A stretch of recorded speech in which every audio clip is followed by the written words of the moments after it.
Popoldanski klepet s Podokničarjem, TV Veseljak. Imamo gosta v studiu. Je ameriški pisatelj, predavatelj, umetnostni zgodovinar, ki je doktoriral na temo arhitekture Jožeta Plečnika. Je avtor svetovne uspešnice Tatu Metnin, torej rojen Američan, ki se je odločil, da življenje preživi tudi v Sloveniji. Vesel sem ga, da je danes z nami in mu izrekam prisrčno dobrodošlico. No, Akčarni, dober dan, dobrodošel. Živijo, hvala za povabilo. Ja, nimamo v tem studiu nasploh vsak dan nekoga, ki je iz Amerike. Slovenci so veliko hodili v Ameriko pred prvo svetovno vojno, pred drugo in po drugi svetovni vojni iskati veliko srečo.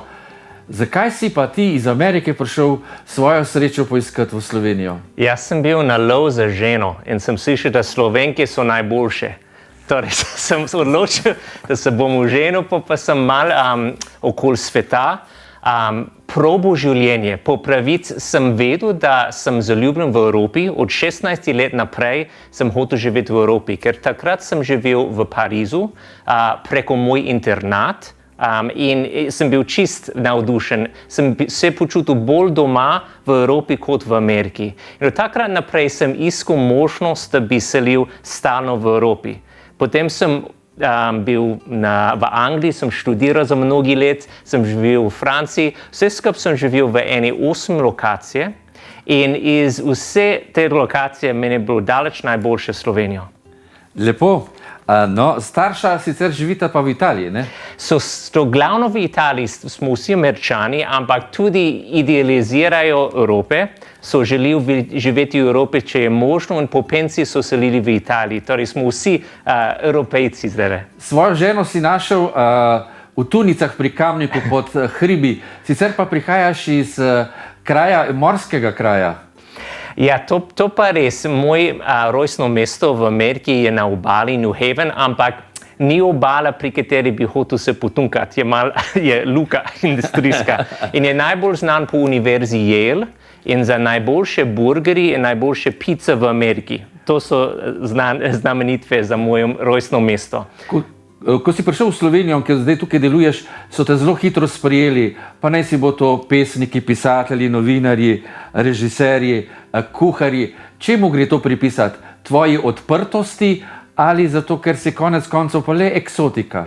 Mogoče sem eksotičen ptič tukaj, ampak res sem čist pozitiven človek, sem narejen takole. Nič ne šmirglam negativnosti, odločim, da nisem razumel, če slišim nekaj, da mogoče ne mi všeč, in sam vidim dobre stvari povsod na svetu, sploh v Sloveniji. Ja, slovenščino te je pa v glavnem naučila kar tašča. Recimo, sva klepetali, nisem nikoli študiral, nimam pojma, kaj so pravilne končnice, ampak se potrudim in mislim, da spoštovanje do moje nove države, če se potrudim, ljudje so res odprti in navdušeni, da saj probam. Umetnostna zgodovina je seveda tisto, kar ti zelo dobro obvladuješ. Knjiga Tatu Metnin, ki si jo napisal, je prevedena v kolikih jezikih? 17 jezikov. 17 jezikov. Ja. Torej, svetovna uspešnica, o čem govori ta knjiga? Torej, to je thriller za odra, če sledimo ukradene slike in ponaredki. In če ste videli afere Thomasa Crowna in če ste brali Da Vinčijeva šifra in se predstavljate to, ampak v obliki nove knjige, da gre skozi umetnost, to je tematike. In sem imel velik srečo, da je bilo tako uspešen, da jaz sem postal full-time pisatelj. Ja, eden najboljših in zelo prepoznaven. Zdaj, ko si v Sloveniji, seveda pišeš tudi knjige, prevedene so tudi v slovenščino, pišeš tudi v raznih revijah, tujih, svetovnih časopisih, predavaš, učiš na seminarjih, kako se piše knjiga. Tebi pravzaprav dolg čas ni nikdar. Nikoli. In jaz res nosim velike klobuke tukaj v Sloveniji. Imam ta možnost, ker sem rahlo eksotičen in me veseli, če lahko sodelujem z zanimivimi Slovenci, kot si ti, kot mnogi novi prijatelji. Velikokrat je začel s kakšen posel, sem pomagal pri knjige ali pa kakšen televizijski program, potem je postal prijateljstvo in zato mi je res všeč. V Sloveniji ti je mnoge stvari všeč. Kaj te pa moti pri Slovencih? To je super vprašanje. Ko sem pisal moja knjiga Slovenologija, da je ljubezenci pismo do Slovenije, moj urednica je rekla, moraš dodati poglavje se negativne stvari.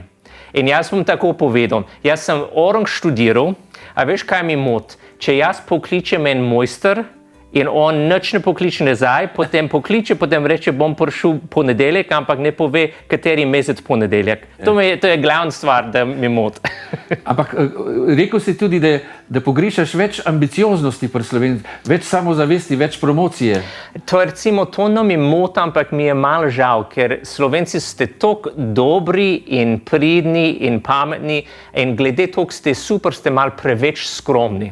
To skromnost je pozitiven stvar, ampak če naredi, da ne probaš narediti stvari v tvoje življenje, da naj bi ti všeč ali pa naj bi bilo uspešno, če bi saj probal, to pa je malo žal. Torej, če lahko daš, mi Američani imamo čist preveč samozavest, tudi če ni nič za odra. In nekaj vmes med Slovenci in ameriški samozavest bi bil idealno.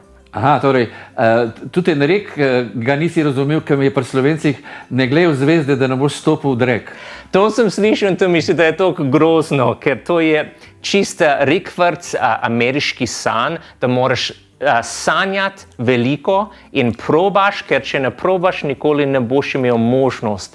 Torej, to bi rekel, da to je mal žalosten, ampak ne moreš sanjati od stvari in potem ne probaš, ne moreš sam manifestirati in upati in sediš na kavču, ampak če sanjaš in si pameten in imaš malo srečo, potem lahko vse narediš. Ja, na teh predavanjih učiš tudi ljudi in spodbujaš, kako pisati, kaj pisati, kako se lotiti tudi knjige. Na ta predavanja hodijo različni ljudje, tisti, ki šele poskušajo pisati, pa tudi že uveljavljeni pisci, profesorji, študentje. Kaj mi najbolj všeč pri tem tvojem načinu podajanja? No, je zanimivo, vse tečaje, da sem učil pri Filofax in Univerzi v Ljubljani in SRZ Sazu, zmeraj začnem prvi dan in rečem, morate mi povedati, če nekaj ne razumete, ker to pomeni, da nisem dobro učil. In to niso nikoli slišali prej, ker ponavadi ta tradicija tukaj je, da profesor je alfa in omega in imaš privilegije, da poslušaš in Bog ne daj, da vprašaš kaj. Zame mora biti interaktivno in je moje delo, da sem zabaven in da vsi razumejo vse.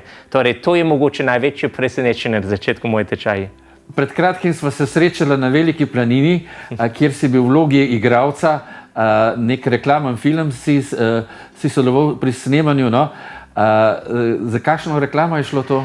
Torej, jaz delam čim več za promovirati Slovenijo in moj domači Kamnik. Torej, to je bilo promocija za Tic Kamnika, mini filmček v Veliki planini in Trniča.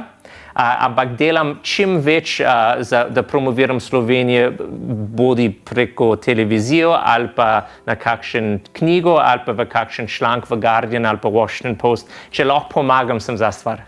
No, zdaj greva na Veliko planino, seveda z glasbo. Perpetuum Jazzile je posnel eno najlepših slovenskih valčkov Slovenija, odkot lepote tvoje, ravno na Veliki planini. Potem pa se vrneva Noah Čarni in pa Franc Pestotnik, Podokničar, Mici Požen.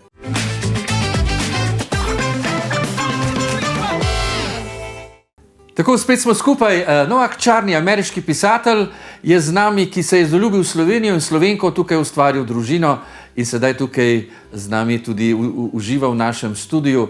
Povedal nam je že kar nekaj zgodbi, zakaj ravno tudi Slovenija.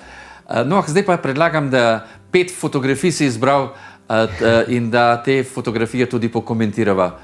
Poglejva prvo. To je? To je moj prvi otrok, recimo, moj peruski goli pes. Ja? Jaz sem dobil kot rojstnodnevno darilo od žene, ko sem imel 30 in to je bil dober trening za pravi otroci, ker sem moral skrbeti za eno lušno živalčok, to je Hubert van Eyck, mojega psa. Aha, greva naprej. To sliko, sem jaz zraven Albrecht Dürera, eno izmed največjih umetnikov iz renesansa. In jaz tudi vodim kakšne televizijske oddaje, kot si ti včasih, parkrat na let. In takrat sem snemal nekaj za Discovery Channel. Smo bili v Nürnbergu, v Nemčiji, in sem imel možnost obiskovati in snemati v Dürerovi hiši. Lala, to pa je. Evo, to je eno izmed mojih prijatelji in tudi kolegi v Sloveniji, Miha Mazzini, in skupaj sva izdala par teden nazaj eno novo knjigo. Katero pa? To je Skrivna zgodovina Slovenije, je rahlo satirično zgodovino Slovenije, je slikanica za odrasle.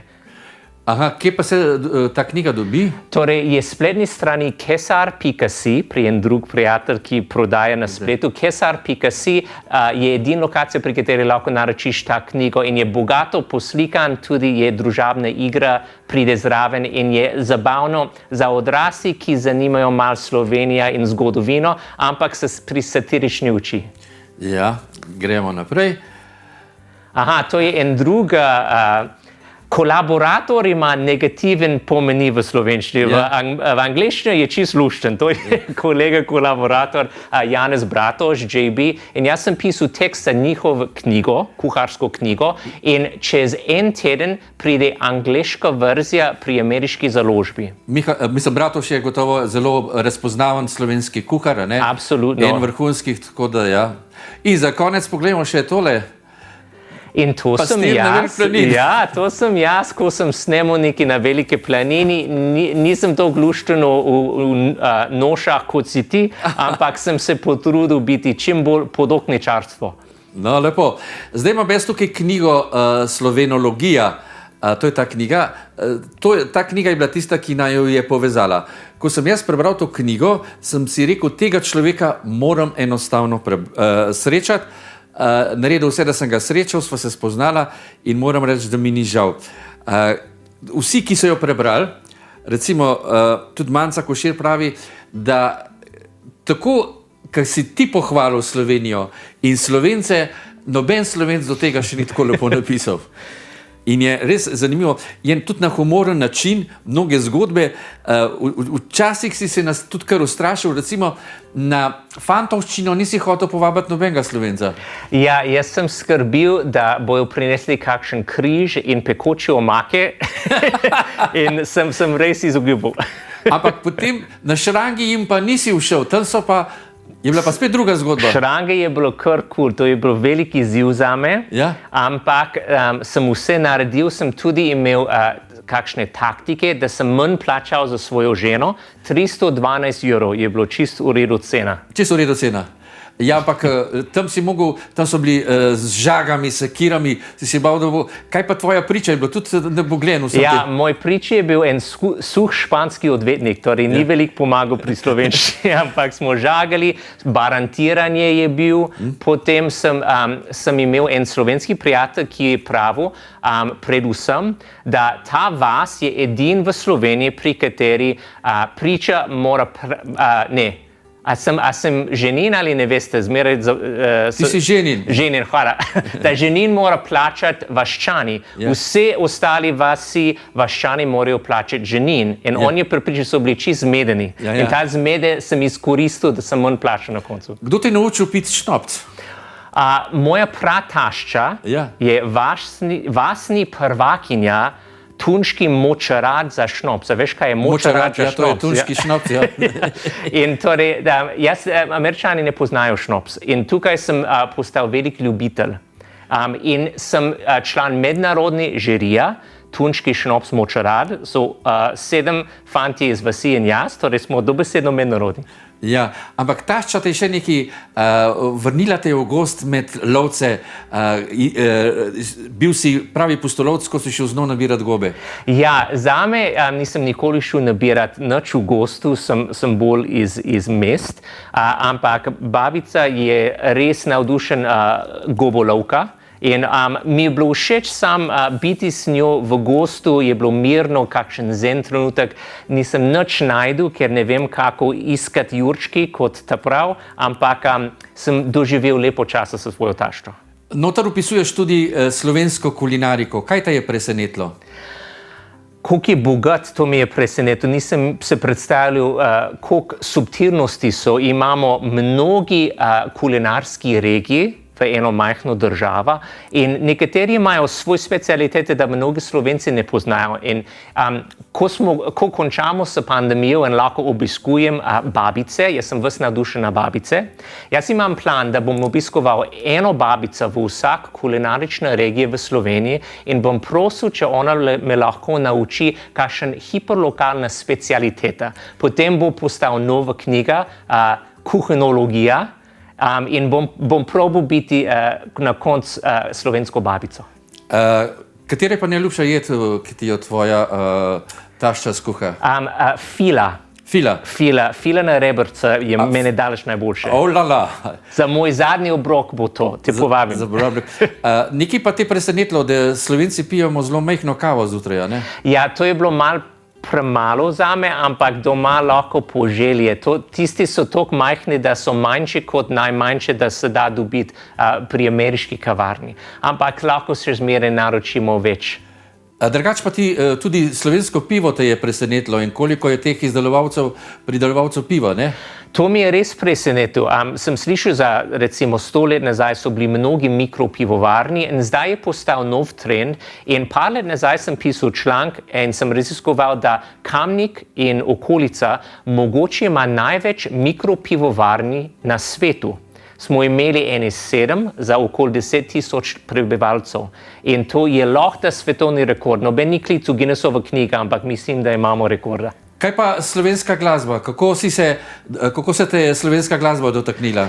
No, zame najboljše je Vlado Kreslin. In sem imel srečo, da sva kolega, prijatelja in on je bil prvi znan Slovenc, da sem spoznal. Preden da sem selil, sem pisal e-mail Kreslina in sem mislil, da itak on ne bo bral, da kakšen tajnica bo pisala nazaj, če že. Ampak on je osebno pisal nazaj čez par minut, je povabil na svojo hišo in smo začeli en prijateljstvo. In on je toliko dober, toliko pristen, to mi je daleč najboljše. Mi v teh oddajah prisegamo seveda na harmoniko, na to polke. Kako se te pa to dotaknilo? To mi je zanimivo in imam odprti možgan, ampak pri Američanih harmonika je mal hecna inštrument. Torej, moram paziti, kako govorim. Ampak imam odprt možgan za vse. Ja, lepo. Žal nama čas kar hitro teče. Kdor bi rad kaj več zvedel tudi o Sloveniji, kako je dobra, kako je prijazna, kako dobro jemo in vse. A še eno vprašanje. Mi vsi kritiziramo zdravstvo in šolstvo. Ti si ga pa pohvalil. Torej, če nisi živel v tujini, mogoče ne veš, koliko imamo dobro tukaj, ampak jaz pristno mislim, da Slovenija je daleč najboljša država na svetu, saj izmed 80 poskusov.